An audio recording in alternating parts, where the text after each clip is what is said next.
I think one of the reasons people aren't even more outraged about all the money that we're spending and borrowing in Washington is that these numbers have become almost unthinkable. There's a saying in Washington now that $1 trillion is the new billion, and it really is true. When I came to Washington in the 1980s, we talked about budget figures in the billions of dollars. Now we're talking about them in the trillions of dollars, and these numbers are just so gigantic. I tried to explain to my 8-year-old son the other day about how much is $1 trillion. So I asked him, I said, David, who's the greatest basketball player in the world? And he said, LeBron James. And so we looked it up and we found out that LeBron James makes $40 million a year to play basketball. And we both agreed that's a lot of money to play basketball. So then I asked him, how many seasons would LeBron James have to play basketball at $40 million a season to have $1 trillion? And you know what the answer is? 25,000 seasons. So that's these numbers are gigantic. $1 trillion is $1 million.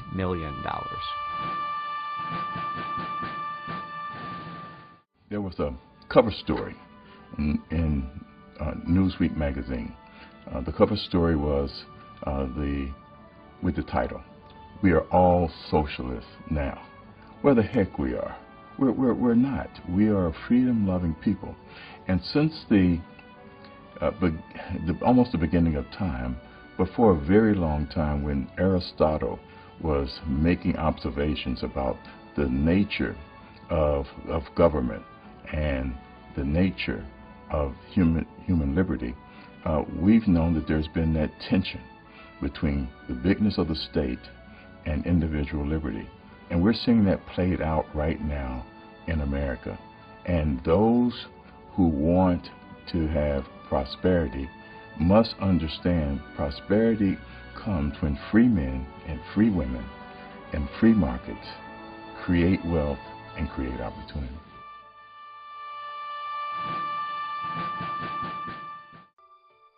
Well, there are two problems with the welfare system. One, they did not ask permission of the people that are giving their money to the program. In fact, it's taxed, so therefore it's force. So the system will never work because it's not a system of freedom, it's a system of force. But number two, it doesn't help the very people that we say we want to help. I lived on welfare. I understand the rules of welfare. They were do not work, do not save, do not get married, and we'll keep you enslaved to this poverty plantation. You know, to develop out a great society and a war on poverty where the rules are against the very things that you need to do to become self-sufficient, to become mainstreamed, we need to revisit and say, are we making a mistake?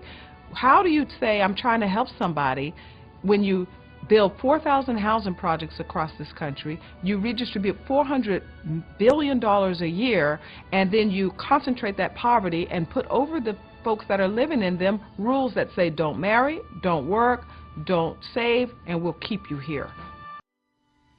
Margaret Thatcher said it brilliantly.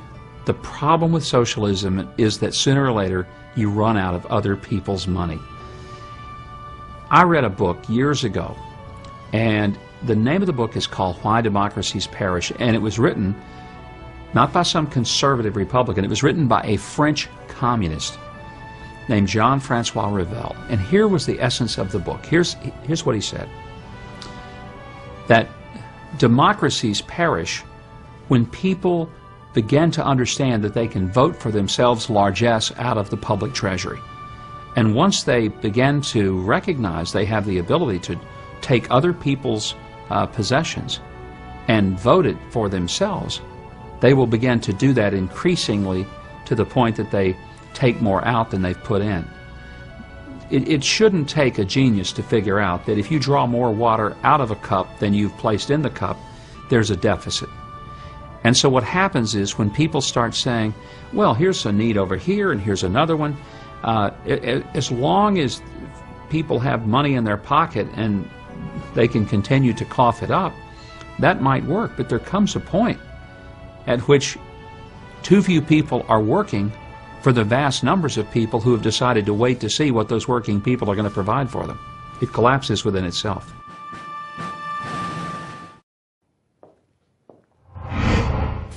Hi, this is Andrew Klavan on The Culture. Conservatives, It's time for us to take the advice of our good friends in the mainstream media and turn away from the cranks and loudmouths who give our philosophy a bad name. Take Rush Limbaugh, for instance. Rush Limbaugh is a Nazi.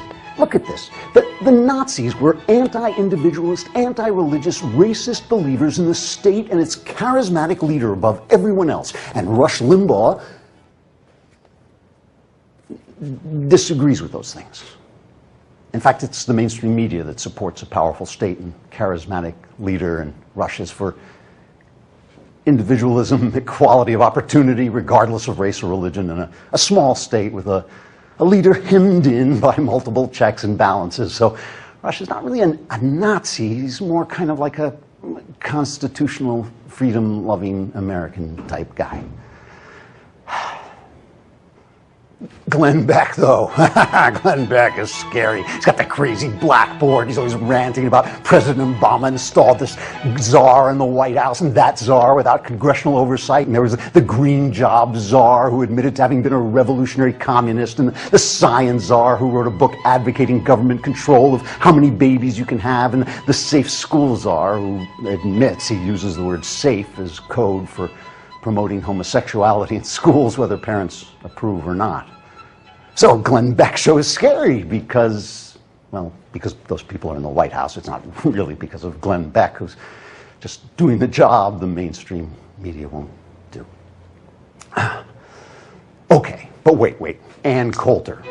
Ann Coulter is mean. She's cute, but she's mean. She wrote a book. She wrote this book called Guilty, and in this book she attacks single mothers. Okay, not widows or divorced mothers, but mothers who choose to have children out of wedlock. She just attacks them because their children are a lot more likely than others to commit murder and rape and suicide. But I mean, what kind of person would say nasty things about single moms? Moms! Nice people like the liberals in the mainstream media, they supported nice welfare policies that promoted single motherhood. And they headlined nice studies from liberal think tanks that said single parenthood was fine, so they encouraged single motherhood and helped create more of it, and more children with more troubles and more social problems. So that's really more mean, isn't it, than Ann Coulter, who's trying to stop that. What about Sean Hannity? Sean Hannity, is he dumb or what? Look at the jaw on this guy. Are you kidding me? Remember that time the 3 students at Duke University were accused of raping a stripper, and the mainstream media, Newsweek, the New York Times, CNN Headline News, they were right on it. They just came right out and treated those guys like they were guilty because of their race, because they were white and their accuser was black, where really it was Hannity who helped uncover the truth of their innocence and defended them until the prosecution collapsed. I mean, I guess if you think about it, if the boys had been black and the accuser white, and if Hannity weren't a conservative, he probably would have won the Pulitzer Prize. So maybe he's not really dumb. He looks dumb, though, doesn't he? He's not cute like Ann. You know, the problem I'm having here is that once I get past the mainstream media's insults and invective against these people and look at the facts, it's really the MSM who are the clueless chuckleheads. And these guys kind of get it right, so I really don't have that much, really anything to say today. How much time have we got left? Never gonna give you up, never gonna let you down. This is Andrew Klavan on The Culture. Never gonna give you up, never gonna let you down.